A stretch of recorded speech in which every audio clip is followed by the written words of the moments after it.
Sige mga kaibigan, ito si Hari Sultan na may dalang mas positibo at nakapagpapapalakas loob na balita para sa inyo. Alam nyo, ang kanluran ng mundo ay lumilipat na sa kanan. Hindi may kakailang dami ng datos, ebidensya at mga palatandaan kahit anong sukatan ang gusto mong gamitin. Malinaw na naiinis at nagsasawa ng mga tao sa pagiging niloloko at tinatawag ng mga pangalan tulad ng rasista, mapanlait o Islamophobic. Walang pake ang tao ngayon. Sinasabi nila na hindi gumagana ang multikulturalismo. Ako mismo ay matagal na nagsasabi na hindi gumagana ang multikulturalismo. Dapat may isang nanginibabaw na kultura na sinusundan at ginagalang ng iba pa. Malugod na tinatanggap ang ibang tao, basta't ang kanilang mga pagpapahalagang kultural ay hindi direktang sumasalungat sa katutubong kultura. Iyan ang pananaw ko. Masaya ako na dumarami ang nagsasabi nito ngayon. Gaya ni Pauline Hanson kamakailan. Pakinggan mo. Hindi tayo maaaring maging isang multicultural na lipunan. Isa tayong multiracial na lipunan, pero dapat tayong maging monocultural. Isa tayong multiracial na lipunan, kaya hindi ito rasismo, kundi issue ng kultura. Isa akong culturalist at matagal ko na itong sinasabi, pero nakakabahala ito sa iba. Tingnan mo itong taong ito, Adnan Hussein.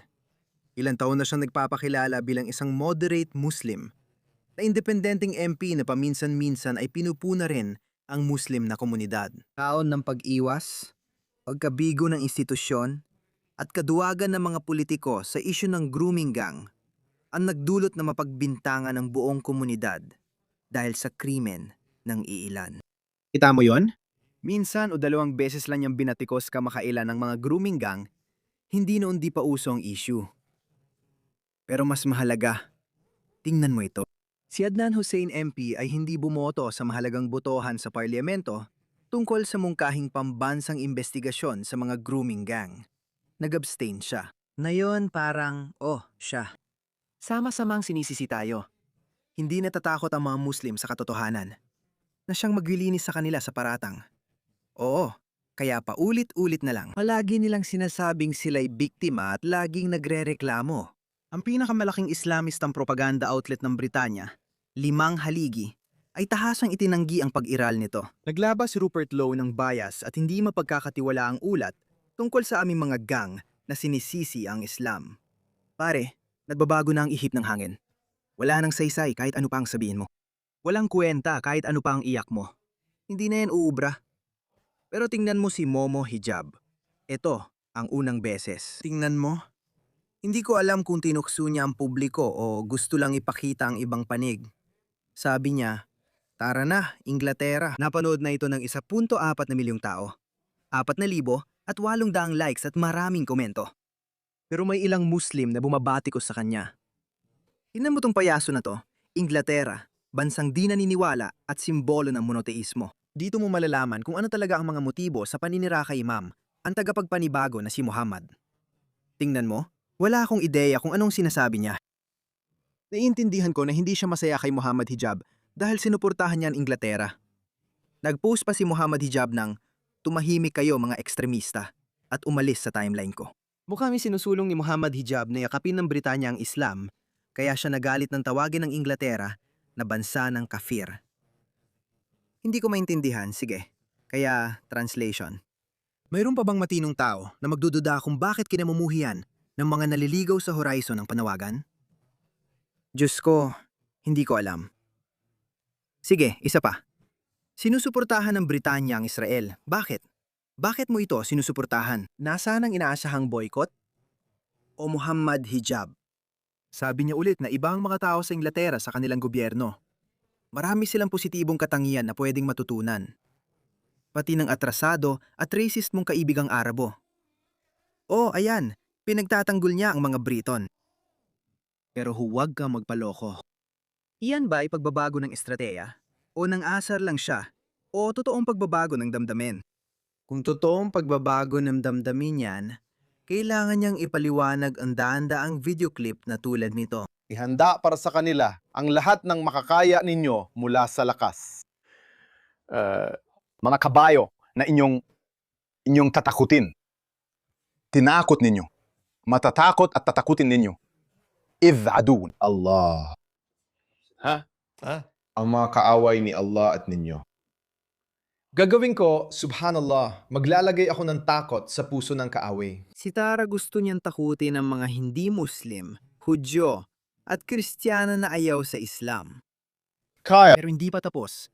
Sasabihin pa niya kung paano niya gustong takutin sila sa puso nila. Kaya putulin ninyo ang kanilang mga leeg. Tamaan ninyo sila sa ibabaw ng leeg. Tignan mo ang sigasig niya. At putulin ninyo ang kanilang mga daliri. Oh, pagpapahirap. Hindi lang basta simpleng pagputol ng ulo. Bago yon, pagpapahirap muna. Bakit daliri? Dahil di sila makakalaban. Napakatalinong paraan yon para hindi sila makalaban. Napakatalino. Napakatalino talaga nitong si Allah. Sinabi niya sa iyo kung paano pahinain ang kalaban mo sa pamamagitan ng pagpugot ng ulo nila. Oo, walang nakakaalam nito bago sinabi ni Allah kung paano ito gawin. Ang kamay. Sige lang. Tapusin mo. Walang Allah na nagsasabi sa'yo kung paano lumaban. Kung alam mo kung ano. Ibig kong sabihin, napakatalino talaga nitong Allah na ito. Ibinibigay niya sa iyo ang mga galaw. Ang mga galaw na parang kay Jager. At ang pinaka-importanteng galaw, kadribu minhum para sa go for the one-touch kill. Isang tama lang. Boom! Oo, kapag may hindi naniniwala, putulin ang ulo nila. Yan si Muhammad, Propeta Muhammad. Kapag nakita mo ang mga yon, madalas lumalabas ang darb al-rikab. Pwedeng tamaan ang leeg o itaas ng leeg, depende sa iba. Arras. Itong si Muhammad Hijab ay nagsasabi, Tara na, Inglaterra. Napaka-proud na kinatawan ng lipunang Ingles. Sige, marami pa akong iba. Tingnan mo ito. Tingnan mo ito. Ang dahilan kung bakit kailangan mo silang labanan ay dahil sila ay mga Udyo at Kristiyano. Labanan mo sila dahil Hudyo at Kristiyano sila. Sino ang nasa Inglaterra? Alam ko na 10% ng populasyon ng UK ay mga Muslim. Pero 70% sa kanila ay hindi Muslim. Karamihan sa kanila ay mga Kristiyano, tapos mga ateista, at kakaunti lang ang mga Hudyo. Pero kailangan mo silang labanan dahil sila ay mga Hudyo at Kristiyano. Tara na, Inglaterra. Dapat labanan ang mga imperyo sa paligid mo o ang mga hukumat sa paligid mo ng mga Hudyo o Kristiyano hanggang magbayad sila ng jizya. At pagkatapos, kung paano yon ay nasa hadith. 3 opsyon ang ibinigay. Pwede kang magbayad ng jizya, o gawin mo ito, o gawin mo yon. Ang ibig sabihin ng gawin mo ito o yon ay magpalit ng relihiyon o mamatay. Kung Hudyo o Kristiyano ka at di nagpalit, magbabayad ka ng jizya.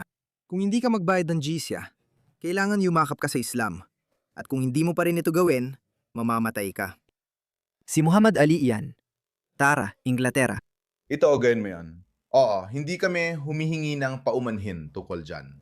Yan ang katotohanan. Kailangan may elementong pagpapalawak ang iyong relihiyon. Kaya, Hindi posibleng magkaroon ng kapayapaan sa pagitan ng Muslim at hindi Muslim. alam mo, may ilang Muslim na nagsasabi, sige, dapat tayong magsikap para sa kapayapaan. Dapat may kapayapaan sa pagitan ng kanluran at ng mundo ng mga Muslim, bla bla bla. Hindi nga nila sinasabi yung taong yon. Tignan mo siya, ano bang sinasabi mo? Sinasabi niya na dapat kang makipagdigma sa kanila. Kaya wala talagang pagkakataon, wala talagang posibilidad, kahit na posibilidad ng kapayapaan. Walang kapayapaan. Kailangan mong patuloy na labanan sila dahil kailangan mong palawakin ang iyong teritoryo, ang iyong ideolohiya. Tara na, Inglaterra. Tara na. Isa itong relihiyon ng mga mandirigma sa maraming paraan. Hindi ito humihingi ng paumanhin tungkol doon. Tungkol ito sa pagpapalawak. Tungkol ito sa pananakop at iba pa. Tungkol ito sa pananakop at iba pa. Sinasabi nila ang mga bagay na ito. Sige, sa totoo, hindi ako naniniwala sa pagbabago ng puso niya. Hindi ko iniisip na niluloko niyang kahit sino dahil matalino siya. At alam niyang may ebidensya kung ano talaga ang paninindigan niya. Galit siya sa mga hindi Muslim na bansa tulad ng Inglaterra at Britanya. Alam niya at alam nating lahat yon. Kaya tingin ko, tinutukso niya lang tayo. Sa tingin ko, totoong tinutukso niya tayo. Marami pa akong video kung gusto mo. Gawin na lang nating espesyal na tampok si Muhammad Hijab. Humihingi pa nga siya ng hiwalay na bansa. Talagang itinutulak niya ang separatismo sa Europa. Pakinggan mo ito. Napakalaki ng bilang natin. Merong 50 milyong Muslim sa Europa. Mas marami ang Muslim sa Europa kaysa sa ilang bansang Muslim. Kung pagsasamahin sila, magiging isa ito sa pinakamalalaking bansang Muslim sa mundo. Iyan ang problema mga kaibigan. Mga Europeo, nanonood ba kayo? Ibalik sila. Kaya kailangan ninyong ibalik sila, palipatin ulit sila, ipadala sila pabalik sa kanilang mga sariling bansa. Gawin niyo na ngayon dahil sa 50 milyon mga 40 milyon sa kanila ay hindi ipinanganak sa Europa. Pagkatapos, may 7 o 8 milyong unang henerasyon pa sa kanila. May pagkakataon pa tayo. Gawin na natin habang kaya pa. Yan ang totoo. Kung lahat ng Muslim sa Europa ay isang bansa, mapasama ito sa 10 o 15 pinakamalalaking bansang Muslim sa mundo. Malaking bansa yon. Malalaki tayong tao. Ibig sabihin, dapat na tayong kumilos. Ang komunidad ng mga Muslim ang dapat managot sa kahihinatnan. Gawin nating isipin nila, kapag ginulo natin ang komunidad na ito, ano ang mangyayari? Tayo. Oo, alam mo ba kung ano mangyayari? Palalayasin ka nila. Sumabog sa iyo ang mga pulisya mo, Muhammad Hijab. Malapit ng palayasin ng kontinenteng ito pa yung lahat. Mangyayari yan, matagal ko na sinasabi. Nag-eensayo ako at minsan tinotroll ko sila. Sinasabi ko ring mangyayari yan. Pero hindi ko sinabing gawin natin yon. Sinasabi ko na mangyayari yan. Pakinggan mo to. Maaring gamitin ang demokrasya para mawala ito. Ang karamihan, hayagan nilang sinabi ito dahil binibigay nilang mga ideyang ito sa kanilang mga tagasunod na Islamista na walang sariling pag-iisip na ginagamit ang demokrasya para tapusin ang demokrasya. Sinabi ko ito 10 taon nang nakalipas na ginagawa na nila yon. Ginagamit nila ang kalayaan sa pagsasalita para wakasan ito. Iyon ang layunin. Bakit natin sila pinapayagang magkademokrasya? Hindi tayo pwedeng gumawa ng diskriminasyon. Hindi natin pwedeng sabihing, ikaw ay Muslim kaya hindi ka pwedeng bumoto. Hindi pwede yon dahil makukompromiso ang Western nating halaga. Kaya pagpapalis lang ang solusyon. Ang pagbabalik sa kanilang pinagmulan ang tanging makataong solusyon. Hindi natin kayang mamuhay kasama sila. Walang gobyerno, lipunan o politiko ang pwedeng pilit sa atin mamuhay, kasama ang mga galit sa atin. Isang pagsusuri sa iba't ibang pananaw. Maliban sa opinyon ng mga eskolar mula sa iba't ibang pananaw, ito ay Na maliban sa iba pa, malamang hindi ka interesado na pakinggan o pakinggan ang mga kalokohan niya. Pero ganyan talaga siya. Sa tingin ko, nangaasar lang siya. Nangaasar siya sa atin at ayos lang yon. Magandang subok. Pero hayaan mong sabihin ko sa iyong isang bagay. Makikita mong halo-halo ang mga mensahe mula sa komunidad ng mga Muslim. Marami ring mapapanggap na biktima at magrereklamo. Pag nagsimula ang deportasyon, uwi rin sila at magpapanggap na biktima. Sasabihin pa nilang ito ay Holocaust. Ito ay isang genocide dahil ang pagtanggal ng mga tao ay tinuturing na ethnic cleansing o genocide.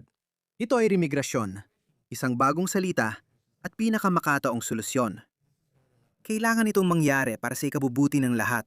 Pumasok sila. Nilaro ang baraha. Sinubukang sirain ang ating pamumuhay. Pero gaya ng lagi kong sabi, magigising din ang mga tao. Paulit-ulit ko nang sinabi, ang pinakadakilang sibilisasyon ay hindi basta susuko o mamamatay, lalo na sa kamay ng mga taong ito. Itong mga taong ito na wala namang naimbento mula pa noong ika-12 siglo, hindi mangyayari iyon.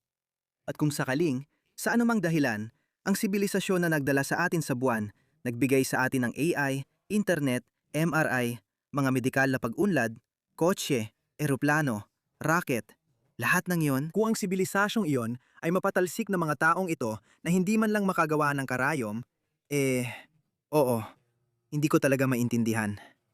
Hindi ko iniisip na mangyayari yon. Pero kung mangyari man yon, alam mo na, saludo ako sa mundong Muslim. Saludo sa kanila. Baka nga karapat dapat tayo doon. Hindi ko iniisip na mangyayari yon. Hindi talaga mangyayari.